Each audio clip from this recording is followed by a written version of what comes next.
আসসালামু আলাইকুম। Hello everyone, সবাই কেমন আছেন? আশা করি আপনারা সব ভালো আছেন। আমিও আল্লাহর অশেষ রহমতে আলহামদুলিল্লাহ ভালো আছি।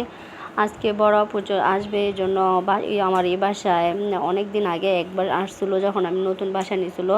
আর গ্রামের মানুষ সচরাচর একবার আসলেই চিনতে পারে না। আর আমার ভাইগনা বাইরে চলে যাবে, এই জন্য চলে আসছে। ওর 22 তারিখে চলে যাবে, আগে চলে আসছে, কিছু কাজ টাজ আছে।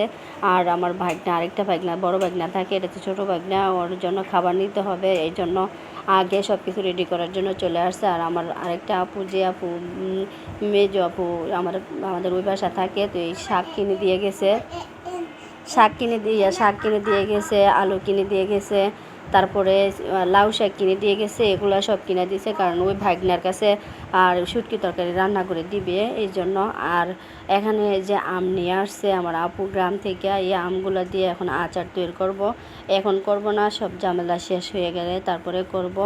আর আমার কাছে আম এত ভালো লাগে, আর এখন পর্যন্ত ভর্তাই খাইতে পারি না। আম বাসায় আছে, ওই দিন ভর্তা বানানোর জন্য আমি আম কিনে নিয়ে আসছি, আইনা ফ্রিজে রেখে দিছি, কিন্তু এখনও আমার বানানোই হয় নাই।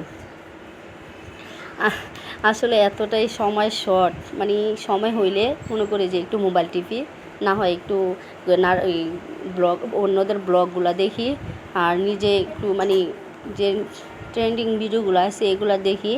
আর তাও মানে সময় তো হয়, কিন্তু ওই অন্য কাজে যে ব্যয় করে দিই সেজন্য আর মোবাইলটা নিয়ে আমি মানে একটু ব্যস্ত থাকি সেজন্য। আর আপু এই যে এখানে ফল নিয়ে আসছে, আপেল নিয়ে আসছে, তারপরে এখানে আঙ্গুর নিয়ে আসছে, আর এখানে কমলা নিয়ে আসছে। আমি প্রথম ভাবছি এটা মালটা, না এটা কমলা। আর অনেক কিছু নিয়ে আসছে আমার আপু, ওগুলো আমি ভিডিও করতে পারি না, আসলে অনেক ব্যস্ত, এর জন্য। মেহমান আসলে যা হয়, এখানে চিপস নিয়ে আসছে, কেক নিয়ে আসছে, বনরুটি নিয়ে আসছে, আর তারপরে বিস্কিট নিয়ে আসছে, তারপর কী যে মানে অনেক কিছুই নিয়ে আসছে। তারপরে আমি সব কিছুই গুছাচ্ছি। আর আমার ওই বাসাও দিতে হবে, কারণ সবাইকে দিতে হয়, সবাই একসাথে মিলেঝিলে খাইতে হয়। আর এই যে এখানে ফিল্টারে পানি নেই আমার, এখন তো মেহমান আছে, সবসময় আমার ফিল্টারে পানি রাখতে হবে। এখন আমি অর্ধেক কাজ করে আর অর্ধেক কাজ আমার আপুকে আর আম্মুকে দিয়ে আর আমি চলে আসছি। আর ওদের জন্য কী কী রান্না করে রাখছিলাম, এই যে আসার পরপরই ওদের খাবার দিয়ে দিচ্ছি, কারণ ওরা সকাল সকাল রওনা দিয়েছে, সেই জন্য এখানে দেশি মুরগি রান্না করছি, লাল শাক ভাজি ছিল, ডাঁটা তরকারি ছিল, আর এখানে সালাদ বানায় রাখছিলাম, আর এদিক দিয়ে পানি, আর এখানে ভাত, এই যে খাওয়ার পর এগুলো রয়েছে। আর এখন আপু খাইতে পারতেছিল না এগুলা দিয়া, তারপরে আমি এখন মাছের ভর্তাও বানাই নিতে গেছি। আর এই যে আমার ভাইগনার জন্য মরিচ তরকারি দিবে আর শুটকি দিবে, এগুলো সব কিছু কুটা বাছা করে রাখছি। আর বাংলাদেশের গ্যাসের যে অবস্থা, বিশেষ করে ঢাকা শহরের যে অবস্থা, গ্যাস একদমই থাকে না, এই জন্য আমি ইনস্ট্যান্ট একটা স্টোভ নিয়ে আসছি। আর কারেন্টের চুলা ব্যবহার করা যায়, যে পরিমাণ কারেন্ট বিল আসে এমনিতেই, আর যদি রান্না বান্না করি তাহলে তো একদম আকাশ পাতাল হয়ে যাবে। সেজন্য ওই দিক দিয়ে একটু চিন্তাভাবনা করে, যাক আমার কষ্ট হোক, তারপরও ওই চুলাগুলোই ব্যবহার করি, কারণ একটু কালি ওঠে, কালি তো উঠবে, একটু না পুরোপুরি একদম লার্কি চুলা রান্নার মতন কালি হয়, তারপরও করি, কষ্ট করি, কিছু করার নাই, আমাদের মধ্যবিত্ত ফ্যামিলি, এরকম কষ্ট করে চালানো যায়। আর আপনারা বলতে পারেন এগুলো ব্যবহার না করে সিলিন্ডারও তো ব্যবহার করতে পারেন, আসলে সিলিন্ডার করা যায়। দেখেন এই দিক দিয়ে আমার গ্যাস বিল খরচ হইতেছে আমার 1000 টাকা করে মাসে। আর এদিক দিয়ে যদি একটা সিলিন্ডার দাম কিনতে গেলে মিনিমাম 5000 টাকা লাগে প্রথম অবস্থায়, এরপরে মাসে মাসে যদি কিনতে যায় ওখান দিয়ে লাগে আপনার 1800-1900 টাকা। এখন একটা সিলিন্ডার বোতল হয়ে গেছে, যদি আপনার 12 কেজির মতো, হ্যাঁ 12 কেজিগুলো ব্যবহার করা হয়, কারণ এগুলো আমি ব্যবহার করে আসছিলাম।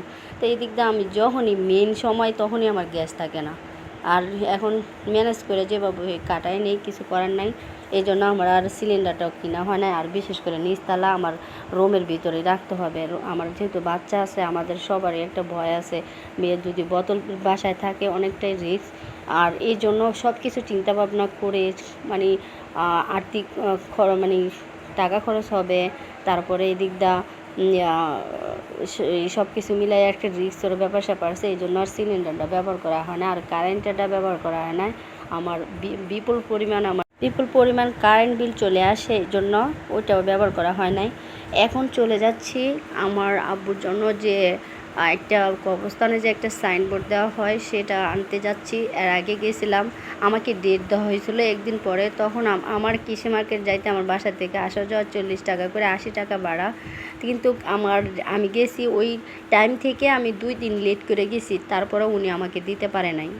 তো রাগ করে ওনাকে আমি বললাম যে আমাকে কিন্তু ভাড়াটা রিটার্ন দিতে হবে, আমি যে আসলাম আমার তো ভাড়া লাগতেছে। তারপরে উনি বলছে কিছু করার নাই, মানে আগত মিনিত করলো। তারপরে চলে আসলাম, তারপর ফাইনালি আজকে চলে গেলাম।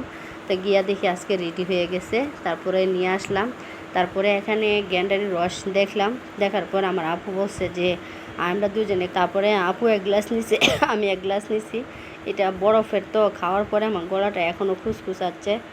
আর এই যে দেখেন আমার বাবার নামটা এখন চেঞ্জ হয়ে গেছে, মরহুম আবুল হোসেন চলে আসছে। এতদিন ছিল আবুল হোসেন, এখন চলে আসছে মরহুম আবুল হোসেন। আমার বাসা নিয়ে আসার পর আমার বাসার যে আপুটা থাকে ওই আপুটা দেখে কান্না করে দিয়েছে যে আমার আব্বুর নামটা চেঞ্জ হয়ে গেছে, এখন মরহুম হয়ে গেছে। তো কিছু করার নাই, সব আমার বাবার জন্য দোয়া করবেন, এটাই চাওয়া। আজকে ভিডিওটা এই পর্যন্ত, সব ভালো থাকবেন, আল্লাহ হাফিজ।